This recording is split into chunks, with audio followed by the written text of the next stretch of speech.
Is TJ Hockenson the tight end 1 overall in Dynasty? That and more this week on the Footballguys Dynasty Show. And Jordan, Hockenson was one of your favorites. I was with you, but I was in the co-captain chair. I will be firm and frank here in the offseason that he was going tight end 4, 5, 6 at times off of Superflex, off of startup boards in general. But now he's producing, he has created and added to the top tier that was assumed going into the season of if you have one of these guys, you're starting 2 or 3 of any of your opponents' lineups through 2 weeks. Oh yeah, and like he's right up there with Gronkowski and Kelsey, right? They're basically a trio of themselves with the scoring right now. And you can go check out all the scoring over at on the site at Footballguys, and it's just you look at it and you're like, all right, well those other guys, man, they're having like pretty good years, and then you look at it and you're like, it's an 8-year difference in terms of age from Kelsey and Gronkowski, both in their age 32. You're down to Hockenson, and you look and you're like, okay, well number 5 is Fant, and it's a almost 10-point a game difference at this point. You know what I mean? Like it's just such a massive difference between Hockenson and basically and Hockenson Waller in the next tier. I mean, man, like it's just consolidated. They're throwing it a ton, and he's their best player. And you just sort of look at it and you're like, that's a pretty ripe recipe for a 24-year-old breakout. Well, and the other point is Jared Goff is, if you want to use a nice phrase, I mean, at worst, he's sneaky decent. You know, and at best, he's actually a quarterback that warranted having a top half QB1 finish as his career high. He's at worst, he's a functional NFL quarterback. And when you put a good tight end with lacking wide receivers on a team that's going to need to throw, and a team with that quarterback, that's a recipe for, I mean, he's on pace for 150, 60 targets. I mean, this is not going to be something that, something's going to change. They have, this isn't an offense with, Michael Thomas is coming back midseason, or there's no real tangential thing that's going to occur that's shifting what the projection is now. And the thing, I mean, the peak window for tight ends is basically 24, 25 years old for the next 3-4 years. Like if you're most likely to get a run of big time production from a guy or starting to be whatever their career peak is, Hockenson is right at the beginning of it. So if you're looking at 2-3 year windows, you could say the 2-3 year window, even of Kyle Pitts, historically 21-year-olds, that's not the 2-3 year window you want for a tight end. It's more the 23, 24, 25-year-old. You want that 3-year window. So if you're looking through that prism, I think it's a pretty no-brainer that, Kelsey, concerns about the fall off, maybe, over that span of time, even though he's an all-timer. I think there's a really big argument that I think there's a better argument to say it's Hockenson and it's not even close on who the tight end 1 is versus he's not the tight end 1. Yeah. Wow. It's funny because like you could, I just think of how much you could have gotten for it. Maybe you still can, and maybe this warrants exploration where you have Pitts, but like I think you could have gotten Hockenson plus for Pitts, whether it was the Pitts pick or Pitts the player himself, at any point between the draft and we'll call it September 1. And there might still be a gap there from whoever has Pitts on his roster, and that's probably warrants exploring because like you could be the best prospect coming out, Trevor Lawrence, and like there's still a big gap between that and producing at an elite level, right? It's still it's like the Rocky steps. Like you still have to climb all the steps. You know what I mean? You still have to, and just because you're really good coming in, right? It should make you should know how to go up those steps easier, but it's no foregone conclusion. And I think people think that, and just the fact that you have Hockenson basically already at this level, and we're at year 3, and we've seen him produce at a really high level already. And he just hasn't fully put it together. And now we're getting a year 3 breakout. Like this is exactly where we want to see the tight end trajectory be. And yeah, I'm with you. I think like any trade you made from Pitts to Hockenson plus has been a success. Yeah, and I would argue that pick probably would have got a bigger plus in return than Pitts would now. That you would have to might have to add to Pitts, because as we know, the pick is more liquid than a player afterwards, typically. And yeah, he's right there. Yeah, and Gronkowski, is this going to last? I mean, a 2 touchdown per game pace when they have so many weapons, and I know he's got that connection factor with Brady. Maybe they have something in the contract, like I'll come back for 2021, but if I don't score at least 24 touchdowns, then Brady's going to pay me an extra $2 million out of his own pocket. Like maybe there's some, who knows, I get free rent in his house, for a whole extra year beyond that, and I could throw parties. It might not jive well with the misses and the kids. But yeah, like it's crazy. He's ahead of Waller. He's ahead of Waller. It's a small sample size, but that's all we have so far. 20 targets through 2 games. This is not a fluke, at all. And when you say, the quarterback change, that Kyle Pitts, by the time he gets rolling, Matt Ryan may not be there. And Calvin Ridley is there. So there's some factors that are different, and you would argue worse for, Detroit has picks, more picks than Atlanta, and they've, got a younger quarterback. It seems like they might move on from Matt Ryan. So there's a lot of factors here. And yeah, that non-wide receiver 1 and a good enough quarterback, that really is the equation. Obviously, you need a good tight end. It centers upon that. But this is really the starting point for getting someone of an elite stratosphere. And I love what you said about Fant. We kind of put Hockenson and Fant together. Look how their situations have been different. That there's a lot of wide receiver talent. Jerry Jeudy's out, but he'll be back, in Denver. So if you clear out 2 or 3 wide receivers, then I guess those could be similar situations in terms of passing game and market share and all of that. It's crazy. I mean, he's got a market share of a strong wide receiver 1 with tight end eligibility. I mean, I think I saw, was it accurate? I think I saw one of the games. I have some, diabolically enhanced scoring. He scored like 45 or 50 points because of the volume he received. So yeah, I do remember I went, I went Kittle for Waller plus in the offseason. That was also a fun arbitrage. Yeah. That's going to pay off. Yeah. And so, 20%, 20%, 26% target share for the season. Quintez Cephas, is he's the only performance at tight end, wide receiver, for the Lions I saw more than a 15% market share. 15% is pretty low for like a number 2 wide receiver. Like that's someone off the grid. So if that's his biggest competition of the whole passing game. But yeah, do you think, looking ahead, because, Hawkinson's gone, here and gone, Jordan, is there another profile where you say, maybe not this year, but just in general, we could see the price point and profile and situation kind of blending together and saying like, who could be the next, big riser with big ramifications like this? Yeah, in terms of like a future Hockenson where he's like a depressed guy and we could see a breakout. I think you could look at Fant and you could say, all right, maybe it's not necessarily this year. It's a little bit cloudy, but Sutton's coming up on free agency. We don't entirely know what we have with Jeudy. Like that could be a situation where they address quarterback in a major difference-making Aaron Rodgers level way, right? I mean, that's the one you could absolutely see a breakout. I mean, I look for changing team guys too, and this might not be like you just might not have the ceiling and the range of outcome for someone like David Njoku or heck, OJ Howard's, I think, run like 6 routes this year. It's been pretty dismal. But I mean, I still hold out some hope for Ingram. And again, he probably doesn't have tight end 1 in his range of outcomes, but I still hold out difference-making hope for him. And I think that, I don't know if it's in with the Giants, but like I think Daniel Jones is surprisingly, I can't believe I'm on team Daniel Jones. Careful, tread lightly here, Jordan. I think he's being recorded. The show is being recorded. It's being recorded. It's being publicized. We said things negative about Kyle Pitts. We're going to draw attention to ourselves. I think he's trending towards good. Whoa, they were playing Washington. Be careful. I mean, they're not good. They're not as good as their pieces, Jordan. Watch out. Washington defense is sneaky poor. Yeah. We can't cover anybody. Say, there's certain grading. There's certain grading services that we look at that have him at quarterback 2, and that's a tough place to get to in terms of his performance.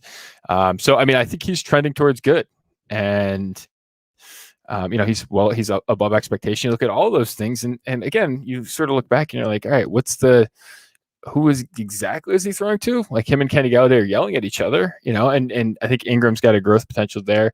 Like I consistently think that there's going to be a tight end that lands with Buffalo, whether that's Joku, Ingram, Goddard. There's a lot of guys here coming up on free agency that could potentially be on the move, and that would be.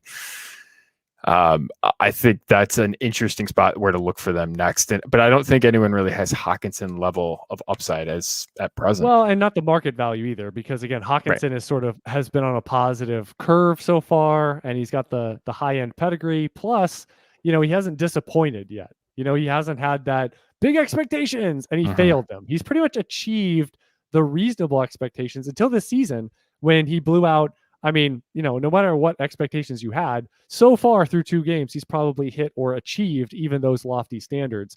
But yeah, I love what you said about Njoku. I think, and even if it's not a market value sort of thing, I still think that there's that potential. And it's always a good reminder to not forget about round 1 tight ends, just period. And Njoku is only 25 years old. Ingram is still in that window at 27. He came out a little older, but free agent to go anywhere. Coming up. And that is a key point of he is an absolute matchup wrecker. So just keep that in mind. I know he's been in and out, and he looks a lot better if you use per game in terms of how he's finished for years, or even if you do, as I do, adjust it a little bit. But he still has big time potential. Like whatever you think about Fant, Ingram is a similar version, maybe even a faster version.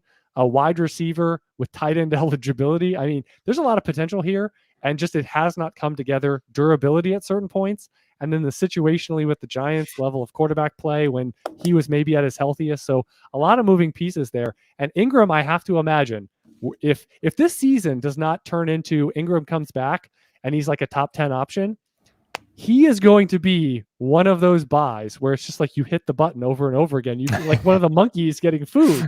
You're just like, I want the treat. I want the treat. What's the treat? It's Evan Ingram at tight end 17 or whatever it is. You're just going to hit the button over and over again because it'll be January and you don't know. He's a mystery box and Price is Right. He could be anything. Could be anything. Could be the GOAT. Could be a new car keys or whatever it is. Oh yeah, so that's do want to remind you though, all the daily email updates about Evan Ingram injury, maybe a trade of some of these tight ends to better pastures, Buffalo. And you know what we found out? We've got also John Brown working out with Atlanta, Jordan. So that might be a part of tonight or this week sometime about him signing somewhere, maybe to be a wide receiver too. Still on the radar there. Don't forget about John Brown. But reminder about sign up Football Guys daily email update. You can go to join.footballguys.com/dynasty show. Also, easy way is there's a free email update up at the top of the homepage. Very easy. Put in your email address and boom, you're on the mega list for Joe Bryant. Puts it together and you get a ton of links, but you also get the news of the day. Never miss a moment of what you might need to put into action for your dynasty teams.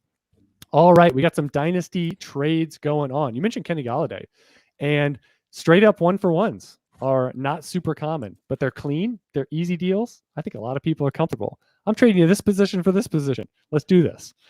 This was a stock league. We have Kenny Galladay for Mark Andrews. Also a good time to talk about Mark Andrews a little bit. This is a stock league. Give me Andrews. And I mean, I think of the guys here that's going to be difference making. I think it's potentially Andrews.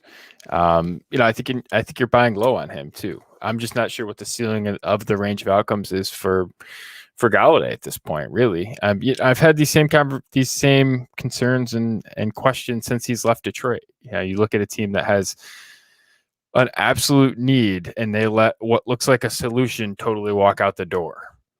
That when you see that happen, that should be a sign to you that, hey, there's something more there that, whether that's injured, and this is a guy that has been injured, right? They don't want to sort of pony up in terms of the cash. They could have tagged him and let him walk out the door. All that stuff, right? I mean, that's a big time concern to me. So I've been pretty skeptical about Golladay because of that for a while now.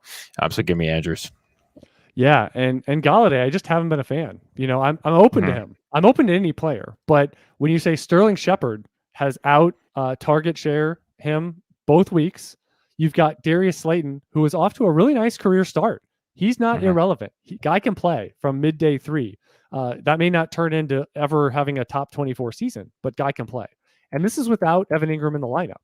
And Golladay, it's still something that we're kind of drifting in and out of, is he even in lineup consideration for teams in general? That's where we are. And you say, we're talking Daniel Jones is, looking improved a little bit. And any game he doesn't fumble is a good day. But Ingram is out, and he's still not the number one for his own team. So money does not equal wide receiver 1 usage sometimes. So I'll take Andrews, even though I have questions about the upside of Andrews. The ceiling questions of, if you're in that next group we mentioned, if you're not in that big 3, big 4, I mean, what's the difference? If you're tight end 7 or you're tight end 15, that costs a fraction. But do it a different way. If you want to sell Andrews, I'm fine with that, but do it a different way. Yes. All right. This one's going to be interesting on a couple fronts. We've got FFPC Superflex. So shallow. That's even shallower than FFPC because they didn't expand the rosters. So you just have to add quarterbacks to your roster. And so it's super shallow. Trading Najee Harris for Clyde Edwards-Helaire and favorite of the show, Josh Jacobs. Man, has Clyde Edwards-Helaire ever looked bad? Like he's of the guys, like in terms of yards after contact per attempt, he's like the worst at the running back position. He just doesn't. It's just not good. I'll be like every sort of number bone in my body wants to take the Jacobs and the Clyde Edwards-Helaire side, but you're in such a shallow format. You're like, man, which one of these guys can actually make a big difference? And it might be Harris. So, I mean, it's an interesting trade from that. In a 30-man roster, I'm probably taking the other side. Does the sort of construction of this make you want to get sort of narrower on and go Harris? Well, then that's why I thought it was super interesting, because there's going to be primary backups available on the waiver wire regularly at the running back position. The value of, now, it's not that one of these guys is a cut player. That's not what we're saying. But what it does is you need to squeeze off a player that might be middle of the road injury away running back player. That might mean you can't roster Damian Williams or something that has a pretty 1-to-1 projection of a starting role that could end up being as productive as maybe a running back you've housed all year on your roster. So yeah, I mean, I would still take a 2 just because what Jacobs has done so far. And even if this year is like a disappointment or whatever, the historical bone in my body about Edwards-Helaire of round 1, the trajectory he was on and is on after year 1 would be such a abnormal outlier outcome.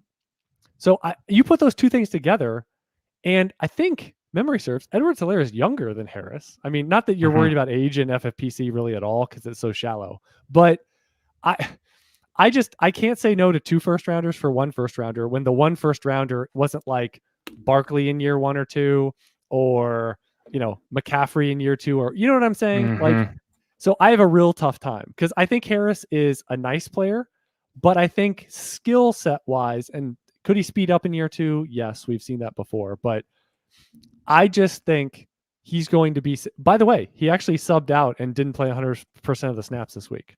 So good on him. He's saving himself for game 17. He only played 95% this week. So he just is not leaving the field. And so that in and of itself has immense value at the running back position with good enough talent, regardless of your offensive line. So anyway, all that being said, I can't say no to 2 first rounders on their rookie contracts with what the 2 of them have done for Harris.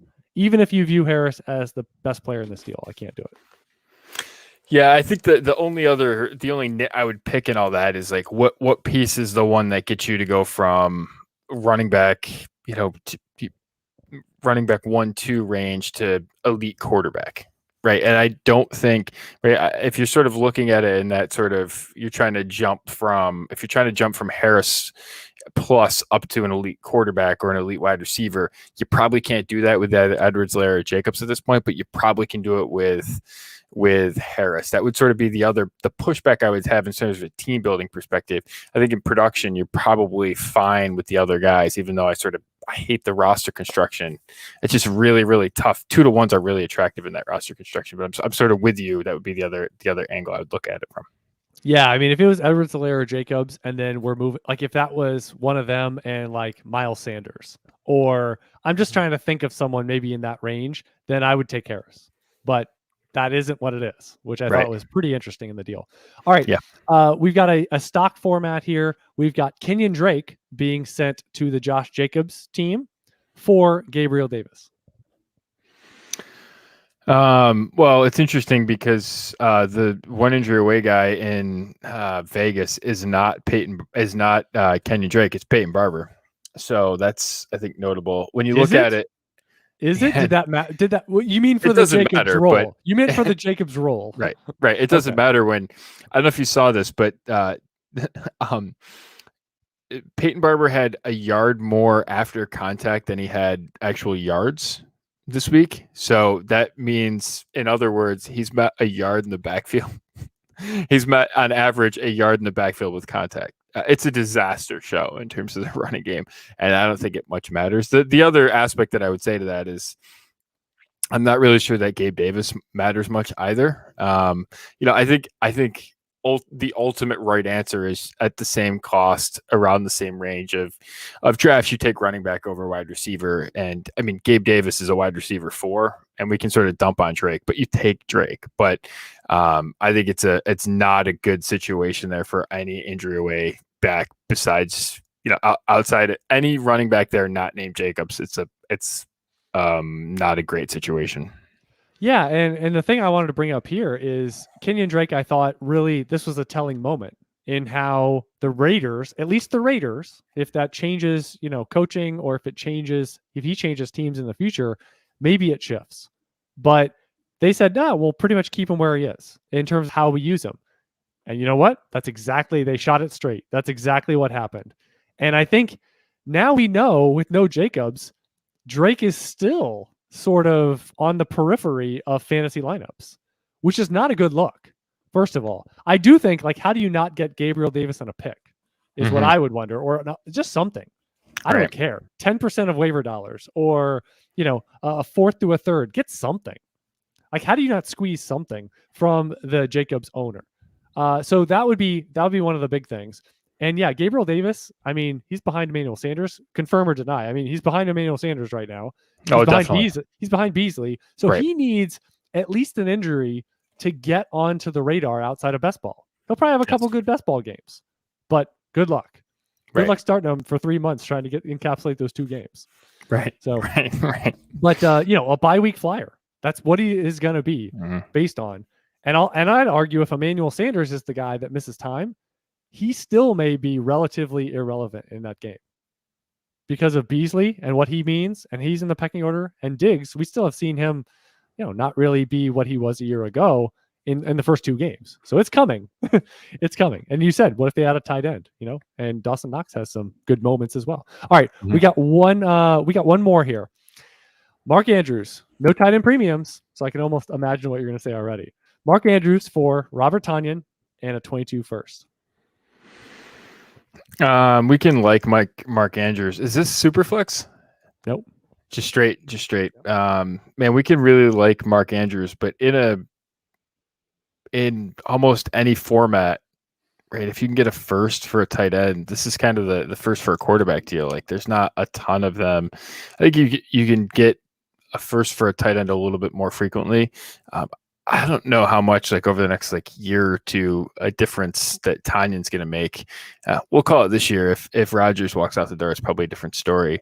But I don't know ultimately how much above replacement Andrews is going to be. And I think you could trade a second right now for Gronkowski and sort of pace Andrews over the next.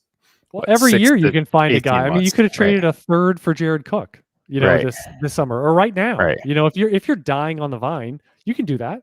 Right. Yeah, and tight end's relatively cheap. It's kind of like one quarterback, that format, that you can get something for a second or a third, and if you need it on the older veteran variety. So that's why, I mean, you just bank the first. I think Tonyan's going to be just fine. Like he and Adams and Rodgers, I mean, they were the easiest bounce back call in the history of Earth for week 2. Going against Detroit, getting your clock cleaned by 30 plus points and just not even finishing. I mean, you were just down and out by so much. Game was over in week 1. I mean, that was the best at home against Detroit. A toothless defense. I'm surprised it wasn't worse, to be honest. I'm surprised it was as competitive for as long as it was, and that's because Green Bay's defense isn't that good. But yeah, I think Tonyan this year is going to be fine. And how about you worry about if he turns into a pumpkin next year? Worry about it in 2022. Then you still have the first. You can probably trade. You could probably trade that for, if you really wanted to. I mean, Andrews plus. There you go. All right. I lied. One more that's pretty interesting here. 14 team, Jerry Jeudy and Henry Ruggs for Tyler Lockett. Wow. Chad, it's really funny that when these sorts of things happen and we've been is this like, your trade? Should be no, it's not. But it'd be really funny if it was. We've been on Lockett for a while, and it's been he's not attractive, and now all of a sudden he's what? You mean through his inconsistency? We love him in spite of that. When a guy when he has a game that's 5 points and later in the year he has a 50-point game, yeah, that's the definition of inconsistent and high variance. There's a big range of that, but yet a guy with 15 between 5 and 19 points, that's lower variance. We like that. We're big fans. 57.8 points. Looking at the Footballguys tracker here. Is that good? It's second only to Cooper Kupp. So that's notable there. Deebo Samuel third. We could have a whole show on that. It's pretty wild. Dramatic reading of the wide receiver scoring for the season. We're just gonna have to. It's gonna take a while. We gotta extend the show out maybe 3 or 4 episodes a week to get down to Brandon Ayuk. It's painful. Narrator Jordan didn't stop at 3 names. I'll say this. I think it's Lockett. Let's consolidate the roster spots. Give me a guy that can make a difference. Give me Lockett. I'm surprised you have to add Ruggs. I think a lot of people, and I think some of the comments were that, one of the comments here would be, I would take Jeudy over Lockett in Dynasty. So I love how they clarify. That's insane. In the Dynasty thread, I love how they classify in Dynasty. Well, we aren't talking about redraft or shallow keeper here. You're right. We are talking, but yeah, I'm like Henry Ruggs. He's also another guy. And again, I'm not the biggest fan. I thought he was overdrafted. I got plenty of things, what is it from Festivus? I got plenty of complaints about you people, and now you're going to hear about it. Got a lot of problems with you people. Yeah, I tell you, Henry Ruggs, you could be sitting at that table. However, I still think he is, not someone you should just willy-nilly include when you don't necessarily have to in a deal. Like, I think Jeudy for Lockett, market-wise, is relatively fair for what the Dynasty thinks. I don't think that way. I think Lockett is going to do more this year, next year, potentially more than you can extend Jeudy out for the next 8 years. Right. And his total, value over baseline might not be as much. I mean, let me get the guy in a number 1 role, not DK Metcalf, Lockett in the number 1 role with Russell Wilson right now, just right now. Rest of the season, next season, he's locked in. No pun intended. But yeah, I mean, that has, I mean, we have close friends that are, I mean, it's like, don't dump this season. Like, don't discount this season because it's Dynasty. Like, you're setting lineups right now. And just one guy being younger does not mean just because Jeudy did something last year. I mean, getting up into the top 3 to 5 and having these number 1 overall weeks, you could play a whole season and not provide as much value. So you got to be very careful with just somebody that turns out to be okay. Yeah. Yeah. I mean, and this is a classic one. Like, don't buy off of, like, this is a piece of advice we've been giving out for 6 months, right? Now, when it comes true, like, you have to pay more for it, right? Like, setting lineup season. Yeah. Right. I mean, that's the problem, right? Is like this deal was available to you much cheaper, right? You could have gotten Lockett plus for Jeudy at points in time. You mean just when 2020 had occurred and he was setting franchise records, he was still more accessible because it was pretty roster season, meaning the 8 months between championship being declared and week 1 of the following season. Right. It's unbelievable. Yes. Yeah. people forget, oh, Tyler Lockett was really good and nothing's changed. Right. Amazing. Okay. Can I say he's one of the, like, if I could only watch, if you could only show me certain teams' offenses or targets or whatever, or involvement, and I had to only choose 10 players, I think Lockett would be on that list. If that's all I could watch on Sundays. Right. Well, because you get one of the best deep ball throwers of all time. Oh my God. Yeah. Russell Wilson with the rainbow. When he lets it loose and literally you see the ball skyrocket upwards, not out. Mesmerizing. It's upwards. And the fact that it drops in, it goes out of camera angle and it just falls so softly with feathers on it, with angels and rainbows wrapped around this football. And it lands with the perfect trajectory into Lockett's sticky fingers. And he gets exactly 2 feet in, not 6, not going from the 5-yard line into the end zone, but like in the corner of the end zone. Yeah. Russell Wilson, from like half a football field away, made that throw into the old bread box of where Lockett's going to be in 5 seconds when the ball comes down. It's unbelievable. Yeah. And you get to be a part of that. Oh, God, it's so good. It's so good. And I'm sorry. I mean, DK Metcalf can look like the older brother, actually 2 older brothers of Lockett, but Lockett's the one that's more fun to watch. Like he is the guy that you fear the deep ball, and he's open all the time underneath because you have to play off of him. Yeah, it's so much fun. So much fun. I'm glad we're fans. It'd be interesting if we fought. And one of us was like, Lockett, yeah, he's too short. I'm out. I only get wide receivers over 200 pounds. I'm out. All right. Now we got just a couple, because I thought these were very thought-provoking, but quotes from the Footballguys Dynasty Forum. Finishing in the middle and not making the playoffs is about the worst thing you can do in Dynasty. Yeah, I mean, you don't have access to a high pick.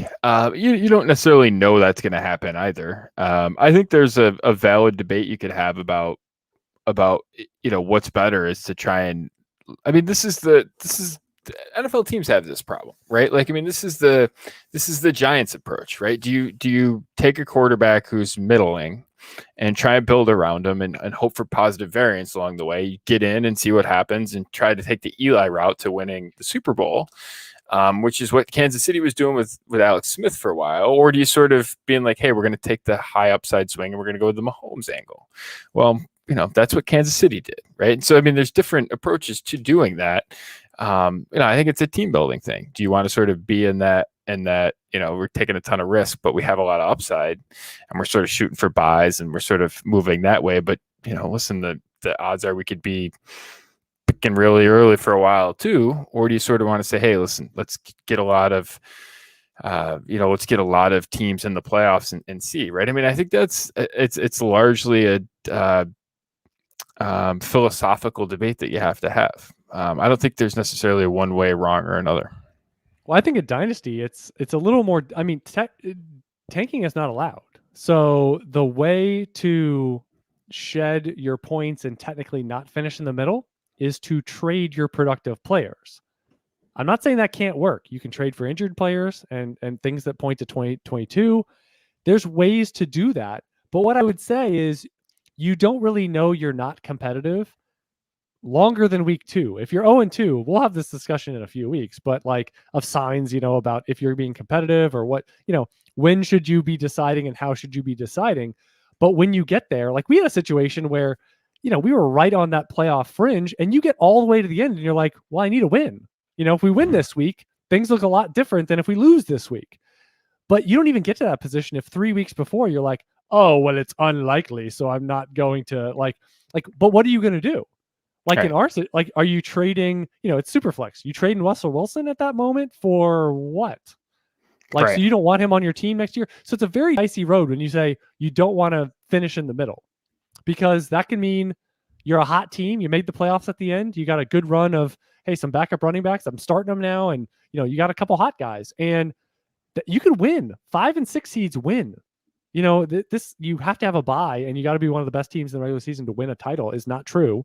So it helps for sure. But totally. So I think it's a dicey road to say, oh, I'm going to give up early, and proactively because I don't want to finish. I fear finishing 5th or 6th when 6 teams make it. I fear finishing at that 1 or 2 spots outside. I'd rather improve my draft position to 103. Is that what you're saying? So I don't know. I think in Dynasty, it's really dicey to make really early decisions, and then you're trading away production for non-producers because that's the way you tangibly affect what your current year standing is. Yeah, and the other thing too about it is like you have to be really careful about trading away non-producers because you need some anchoring aspects to sort of launch into a rebuild. You can't rebuild from. It's really tough to rebuild from scratch, just like from rookie picks, right? Because unless you trade the rookie picks for producers, right? Because they say you're aligning your production. Well, if you have all incoming rookies or a lot of them, your alignment might be 2023 plus. Are you comfortable just donating? So this year, that's gone. And then you go into next year of like, well, I'm not contending. And you start making moves like that in August of like, well, I'm not going to contend. It's a vicious cycle and you got to be really careful. Yeah. If you start looking at EV and ROI, you're like, oh, well, I've played for 3 years now and I've donated my entry fee every time. Correct. Are you having fun? It's okay if it's an entertainment aspect, if it's a project and you want to see how things go, that's fine. But I don't think you want to do that as a general guiding principle for you. All right, last one here. In Superflex, you need to keep some quarterback so you aren't forced to take a young one you don't like. So I think they're referencing be good enough on your roster so that you aren't teased into taking the positional bait in a rookie draft setting and going with rookies to fill a need. It was written kind of cryptically, but that's what I take from it. Yeah, you never want to do that, right? Like you it's drafting for need, first of all. Right.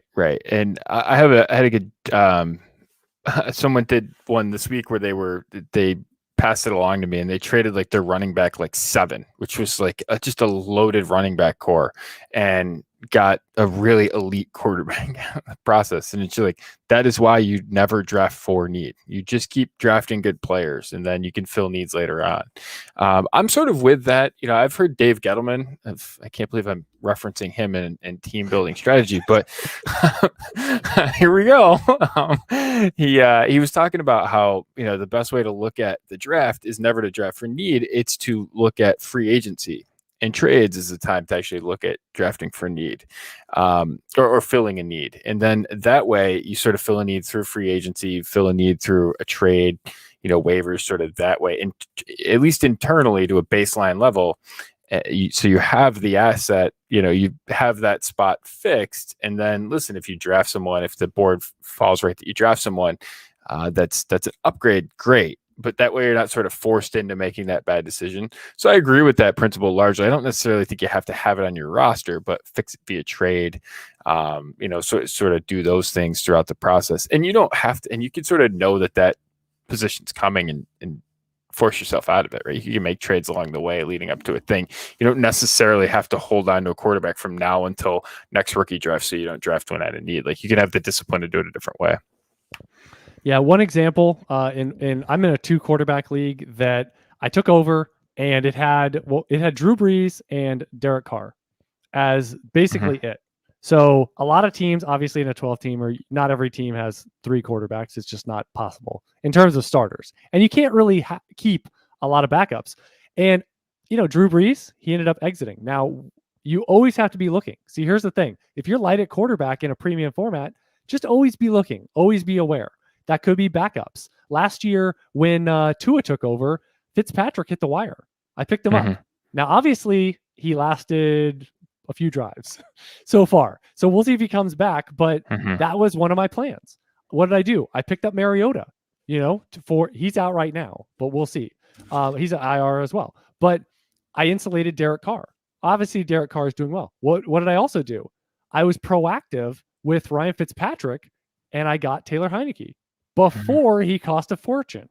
I picked him up as a backup. What did I do now that I have all those guys going on IR? I picked up Kyle Allen. So I'm insulated. You see what I'm saying? So like you can be proactive with what you have, and you can also say, hey, I'm going to pick up this week. I'm going to pick up a Case Keenum. I'm going to pick up, guys that may be a little closer to seeing starting opportunities because there is a reason. Maybe you pick up a Tyler Huntley. You're like, Lamar Jackson runs around a lot.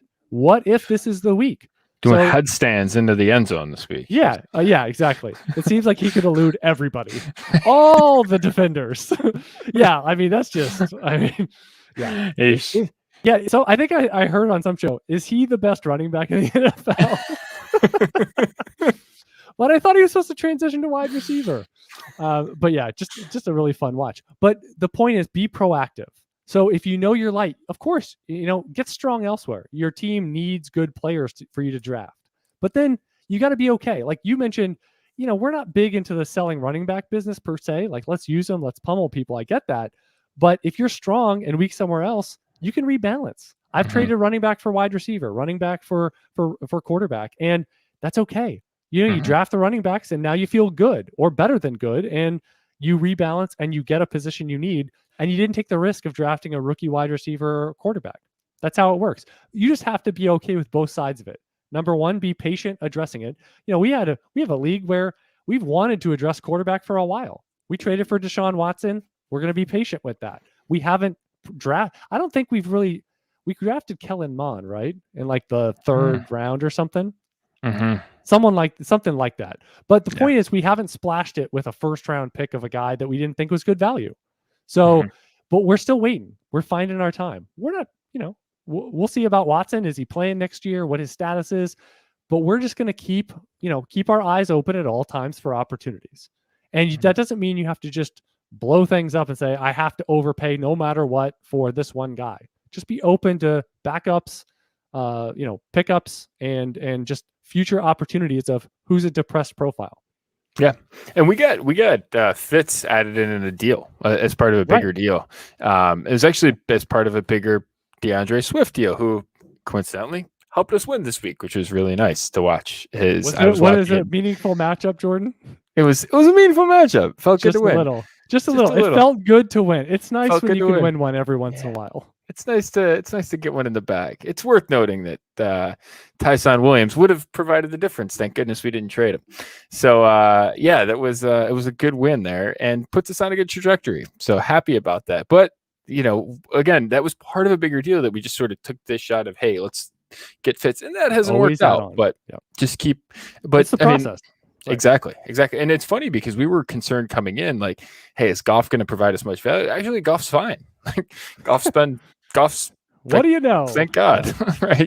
So thank goodness he's got a guy like Hockenson to throw the ball to. right. Dumping balls off to Swift. We're doing all right. All right. Yeah. So we talked a ton, and I didn't program a lot because I knew there was going to be a lot of ancillary conversation. And that's what it's about. I think Dynasty Trades tell a story, and I try to pick out ones that have good positional value or team construction concepts. I think we had a bunch of those in the middle of the show this week. Of course, we talked TJ Hockenson up at the top of, the DNA. And I think the conversation of what a blueprint for a high-end tight end, what that looks like, because it's great to pat yourself on the back and say, oh, we talked about that in June and, all that type of stuff. That's great. But it also is about the process of, well, how could this occur in the future? Because it does happen. Like Darren Waller, for example. Like, you can look at stories and trajectories and say, hey, if you squint and you find the right format where this fits, then you can put it into action yet again and be able to benefit in the future. Also at the end, again, talking about Superflex, talking about roster construction, making trades. Tyler Lockett, of course, it seems like about once a month we're going to talk about him. He keeps putting up big games. Maybe we'll talk about him 2 or 3 times a month. Who knows? I am Chad Parsons. He is Jordan McNamara. And until next time, good luck in your Dynasty leagues.